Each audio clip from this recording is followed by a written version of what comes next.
This is Stephanie with Hightower Stitching with today's video, which is hand stitching again, charming 5-inch Churn Dash quilt blocks for a lap quilt. Today I wanted to do a quick update on the 19.5-inch blue tulip blocks I'm working on, started 2 weeks ago, and then go on to number 2, cutting and sewing a Churn Dash quilt block. Here's a reminder of what the tulip looked like, the applique tulip, and it's really been a lot of fun, and it's so nice. I just sit and watch TV, and I just stitch and stitch, and you can see I'm really having a good time with that stitching, using cream thread almost all the way around, and then green on the green stems. I have 9 out of 12 done. It's getting larger. This shows you a picture of the Churn Dash quilt that you can make when you get a bunch of the little 5-inch squares made. And 5 inches doesn't sound like very big, but it's just right for sewing. It's coming down a size from all those big things that we've been hand sewing. This was in a Fons and Porter 2012 magazine that I have. And to make this little quilt, it'll have 4 1/4 yards of backing. That tells you about how small it is. But it has 121 of those little squares in there. And I'm going to tell you, it wouldn't be hard to make all of those. You might actually go on and add another row on and make it larger. I saw that pattern and I thought this is a good way to make something that's a little smaller than those 19.5-inch blocks on the tulips. And I just happened to see these 2 pieces of material sitting next to each other. And I said, that's going to be what I use in my block. So if I move that out, there's the first block I made. And I always tell you to make a sample block. Figure out what it takes to make a block and then give it a try. And if you look at it, it just went together so well. And the outside edge is considered the churn container, and the center is considered where the dash would be, and that's why it's called the Churn Dash. And it's an 1800s block. They found it that far back, and it was used mostly in the sets of blocks that young seamstresses or sewers did, but it's also very good for experienced sewers. And there are 21 different variations of this particular pattern once you get interested in it. So then I said, okay, well, I'm going to make my second one, and there is my second one. And there again, I picked 2 fabrics, went together. You're going to have patterned or darker, and then a light background. And also, when I looked at the picture, I'm going to slip back over here to that, I noticed that I had darks in different places, and then I had lights. And so that's why I went with something that was totally this way. This is what you're going to need cut from your dark fabric. You're going to need 2 7/8 strip by 6 inches. And out of that, you're going to cut 2 7/8 squares.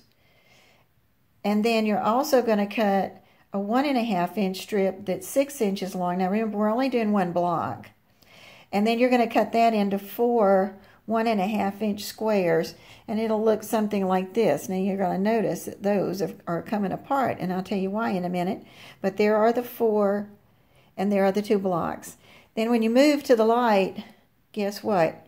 You're going to be cutting the same thing.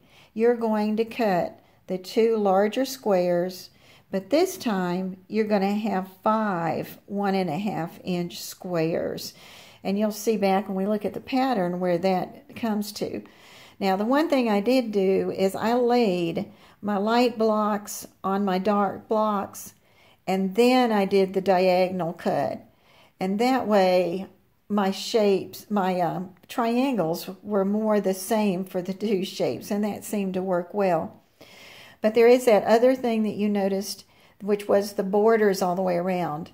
And to make the quilt larger, because the blocks are small, they used a 3-inch border all the way around. They always did the 2 side borders first and then attached the top and the bottom. Then they chose a color that was a deep, rich chocolate color that went well with their quilt. But I want to say to you, when you look at your blocks, when you get a bunch of blocks done, start laying them out. And if you haven't found a fabric yet that you want to use, start auditioning some fabrics that you want to do, because you might want to go back and fix your first row, your first centerpiece, and then do the next part each round and add on a color.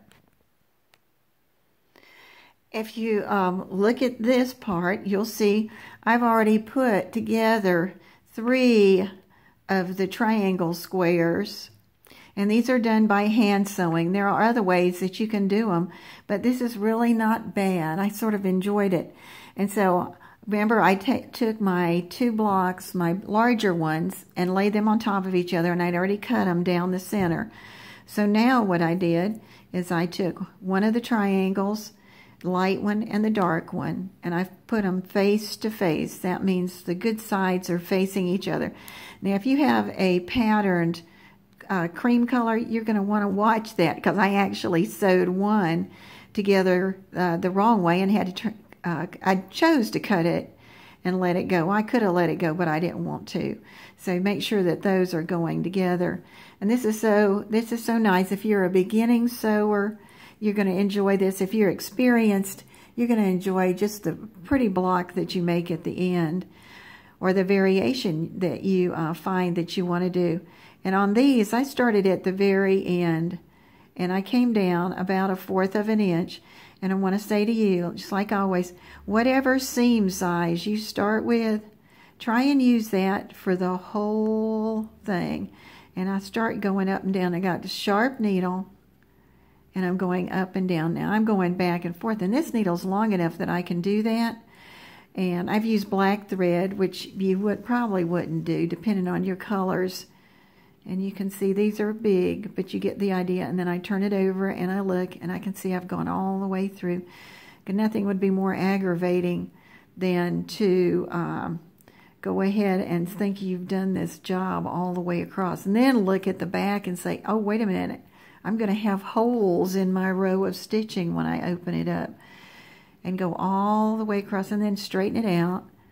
And I'm going to move this pin out of the way because this block is little now. I just did it to help me get started. And I'm going to go in again and again and again. You can see this is not a killer. It's not a long run, but it's a nice run.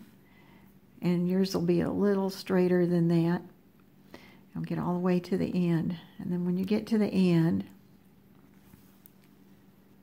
I'm going to do a back, straighten it all out.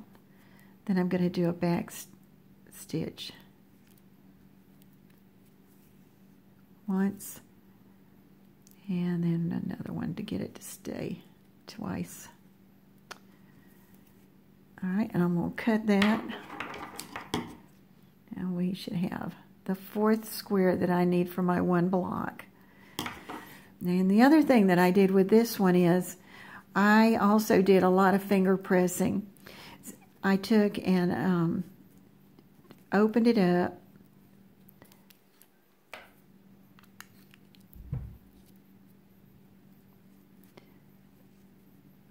and then I worked at opening this seam up. And you may have a preference for folding it to one side, which would usually be the dark side. But on mine, I like to open them up because that's just what I've done forever. And then I'll just sort of mash it really good and run my finger across it.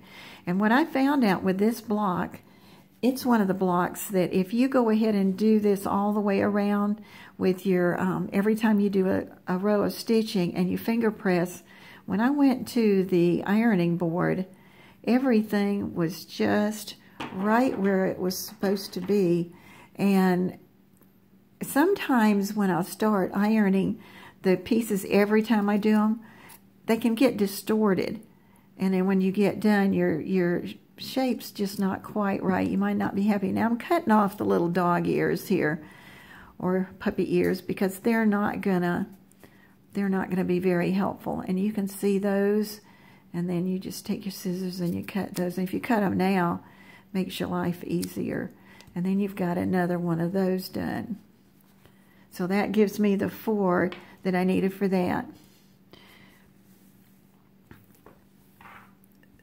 Then I moved on to my little squares. Get them up here so you can see them good. Better. Better.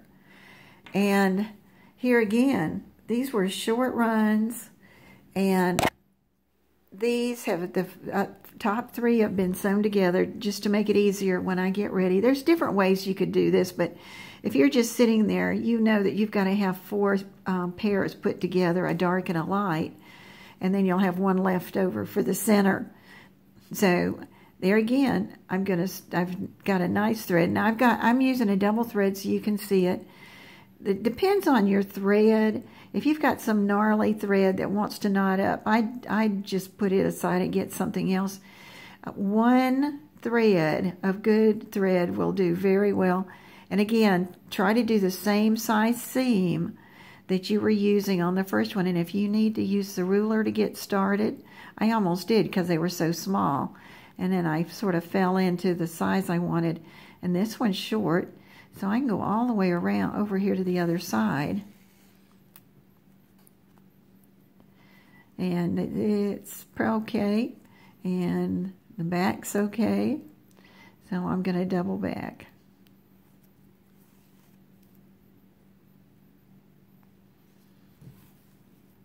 All right, so now when you look at the block,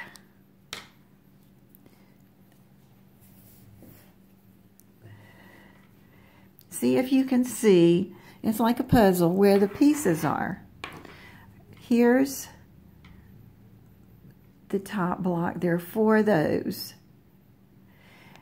And then I did the first row across, and I put the big block, and then I put the next piece, and I sewed it to that piece. And make sure that you put your dark towards the center. You're going to have to take it out because you're not going to have it surrounded. And then I went ahead and I sewed on this row. All right, so that one I'm going to make disappear for a minute. Now, if you look at this one, you can see here's my double, but there you saw, I better remember to turn it. Of course, you would see that because it's so obvious. So we're doing the center one. And we had an extra block, and we can either do that a couple of ways. I can just take that extra block and add it now and sew a little run. So turn it over, sew that one up, then open it up, and then you've got the other one that you did. And it's right here. All right. Then finger open the seams and finger press them. And at that point, you can either go down and do the last row, which is like the first row, or you can come and sew it on these 2 together. So if I turn it over, you'll see my nice, neat, see how I can tell that my seams were pretty even, and I'll show you on the front how I really know it was even. Then when you look at this, you can see where these were sewn together.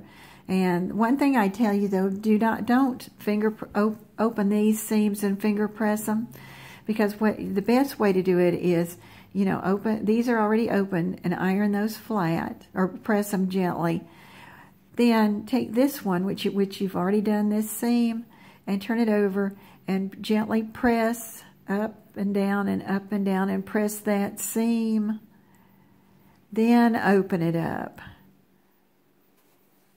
and gently press it and press it.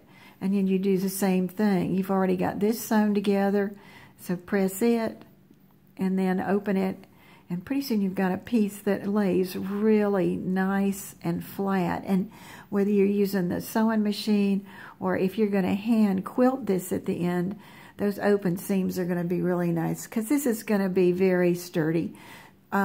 Quilts that I made in the 70s, they are still together looking good. So that gets you to this one block that you need.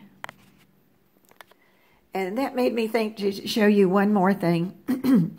Because my seams were pretty good, if you look over here at this one where my finger is, look at how that's about 1/4 of an inch. That's about 1/4 of an inch. And I got it lucky, and it was like that all the way around. And that's going to be important because when you start to sew your blocks together, that's going to disappear, but you don't want your points right here to disappear. So when you get it sewed with your next block, you want it to come out looking like that. And you want it to be like that all 4 sides. And as you look at these, I want to tell you there are more names for this than just the Churn Dash. There's the mosaic, the honeycomb, the French bouquet. That would give you, if you wanted to look up something a little more complicated or another variation that you could do.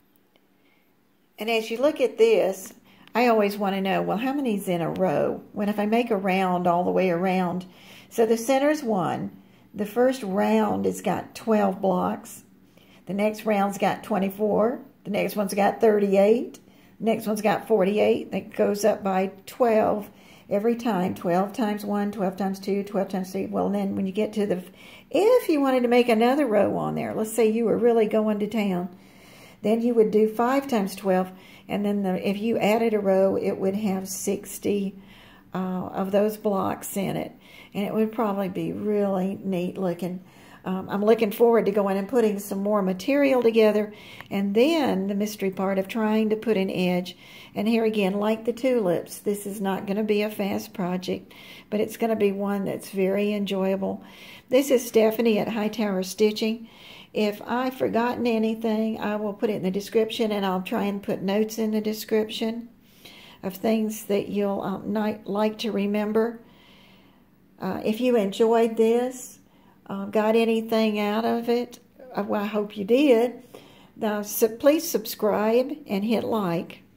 Thank you.